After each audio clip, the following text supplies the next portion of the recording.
ನಮಸ್ಕಾರ ಸ್ನೇಹಿತರೆ, ನಾನು ರಾಮ್ಲಿಂಗ್ ಸರ್. ಭಗವಂತ ನಿನ್ನನ್ನು ಯಾವಾಗ ಸಹಾಯ ಮಾಡುತ್ತಾರೆ ಅಂದರೆ, ಮೊದಲು ನಿನ್ನನ್ನು ನೀನು ಸಹಾಯ ಮಾಡಲು ತಯಾರಾಗಬೇಕು. ಒಂದೂರಲ್ಲಿ ಒಬ್ಬ ಭಕ್ತನಿದ್ದ. ಆತ ಪ್ರತಿಯೊಂದಕ್ಕೂ ಭಗವಂತನಿದ್ದಾನೆ ಎಂದು ಹೇಳುತ್ತಿದ್ದ. ಕಷ್ಟ ಬಂದಾಗ ಭಗವಂತನೇ ಬಂದು ಕಾಪಾಡುತ್ತಾನೆ ಎಂಬ ಅಂಧವಿಶ್ವಾಸದಲ್ಲಿದ್ದ. ಒಂದು ದಿನ ಆ ಊರಲ್ಲಿ ದೊಡ್ಡ ಪ್ರಳಯ ಬರುತ್ತದೆ. ಊರಿನ ಜನ ಹತ್ತಿರವಿರುವ ಎತ್ತರದ ಪ್ರದೇಶಕ್ಕೆ ಹೋಗುತ್ತಾರೆ. ಆದರೆ ಈ ವ್ಯಕ್ತಿ ಊರಿನ ಜನರೊಂದಿಗೆ ಎತ್ತರದ ಪ್ರದೇಶಕ್ಕೆ ಹೋಗದೆ ಅವನ ಮನೆಯ ಮೇಲೆ ಹೋಗಿ ಕುಳಿತುಕೊಳ್ಳುತ್ತಾನೆ. ಭಗವಂತನೇ ಬಂದು ಕಾಪಾಡಿದರೆ ಮಾತ್ರ ನಾನು ಇಲ್ಲಿಂದ ಹೋಗುತ್ತೇನೆಂದು ಹಠ ಹಿಡಿದು ಕುಳಿತುಕೊಳ್ಳುತ್ತಾನೆ. ಸ್ವಲ್ಪ ಸಮಯದ ನಂತರ ನೀರು ಆತನ ಮನೆಯ ಸುತ್ತಮುತ್ತ ಆವರಿಸಿಕೊಳ್ಳುತ್ತದೆ. ಆಗ NDRF ತಂಡದವರು ನಿನ್ನನ್ನು ಕಾಪಾಡಲು ಬಂದಿದ್ದೇವೆ ಎಂದು ಹೇಳುತ್ತಾರೆ. ಆದರೆ ಆ ವ್ಯಕ್ತಿ ಅವರೊಂದಿಗೆ ಹೋಗದೆ ಭಗವಂತ ಬಂದು ನನ್ನನ್ನು ಕಾಪಾಡಿದರೆ ಮಾತ್ರ ಹೋಗುತ್ತೇನೆ ಎಂದು ಹೇಳುತ್ತಾನೆ. ಹಠ ಮಾಡಬೇಡಿ, ಬೇಗ ಬೋಟ್ನಲ್ಲಿ ಕುಳಿತುಕೊಳ್ಳಿ, ಇಲ್ಲದಿದ್ದರೆ ನೀನು ಸಾಯುತ್ತೀಯ ಎಂದು ಹೇಳುತ್ತಾರೆ. ಆದರೂ ಆತ ನಾನು ಬರುವುದಿಲ್ಲವೆಂದು ಹಠ ಹಿಡಿಯುತ್ತಾನೆ.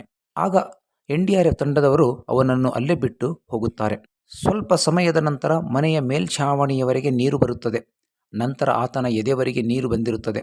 ಆಗ ಹೆಲಿಪ್ಯಾಡ್ ಮೂಲಕ ಆತನ ಜೀವ ರಕ್ಷಿಸಲು NDRF ತಂಡದವರು ಮತ್ತೆ ಬರುತ್ತಾರೆ. ಹಗ್ಗ ಕೆಳಗೆ ಬಿಟ್ಟು ಈ ಹಗ್ಗ ಹಿಡಿದು ಮೇಲೆ ಬಾ, ಇಲ್ಲದಿದ್ದರೆ ನೀನು ಸಾಯುತ್ತೀಯ ಎಂದು ಹೇಳುತ್ತಾರೆ. ಬೇಗ ಹಗ್ಗ ಹಿಡಿಯದಿದ್ದರೆ ಸ್ವಲ್ಪ ಹೊತ್ತಿಗೆ ನೀನು ಸಾಯುತ್ತೀಯ, ಕೆಳಗೆ ಬಿಟ್ಟ ಹಗ್ಗವನ್ನು ಹಿಡಿದುಕೊಳ್ಳಿ ಎಂದು ಹೇಳುತ್ತಾರೆ. ಆಗಲೂ ಆತ ಹಗ್ಗ ಹಿಡಿಯುವುದಿಲ್ಲ. ಸ್ವಲ್ಪ ಸಮಯದ ನಂತರ ಆತ ನೀರಿನಲ್ಲಿ ಮುಳುಗಿ ಸಾಯುತ್ತಾನೆ. ಸತ್ತ ನಂತರ ಭಗವಂತನ ಬಳಿ ಹೋಗುತ್ತಾನೆ.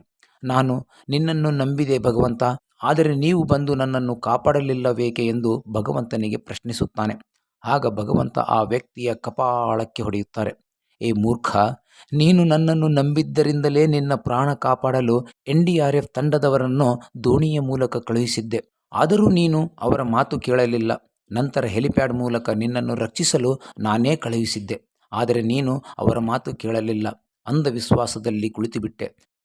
ನಿನ್ನನ್ನು ಕಾಪಾಡಲು ನಾನು ಕೈ ಚಾಚಿದೆ, ಆದರೆ ನೀನು ಕೈ ಹಿಡಿಯಲಿಲ್ಲ. ಹಗ್ಗ ಹಿಡಿದು ಮೇಲೆ ಬಾ ಎಂದು ಹೇಳಿದರೂ ನೀನು ಹಗ್ಗ ಹಿಡಿಯಲಿಲ್ಲ. ನಿನ್ನ ಜೀವ ಉಳಿಸುವುದಕ್ಕಾಗಿ ಸ್ವಲ್ಪಾದರೂ ಪ್ರಯತ್ನ ಮಾಡಬೇಕಿತ್ತಲ್ಲ. ಅಂಧವಿಶ್ವಾಸದಲ್ಲಿ ನೀನು ಕುಳಿತು ಬಿಟ್ಟೀಯ, ಅದಕ್ಕಾಗಿ ನೀನು ಸತ್ತು ಹೋದೀಯ ಎಂದು ಹೇಳಿ ಭಗವಂತ ಅಲ್ಲಿಂದ ಕಣ್ಮರೆಯಾದ. ಈ ಮಾಹಿತಿ ನಿಮಗೆ ಇಷ್ಟವಾದರೆ ಲೈಕ್ ಮಾಡಿ, ಕಮೆಂಟ್ ಮಾಡಿ, ಸಬ್ಸ್ಕ್ರೈಬ್ ಮಾಡಿ, ಶೇರ್ ಮಾಡಿ. ಮತ್ತೊಂದು ಕುತೂಹಲಕಾರಿ ಮಾಹಿತಿಯೊಂದಿಗೆ ಭೇಟಿಯಾಗೋಣ. ನಮಸ್ಕಾರ.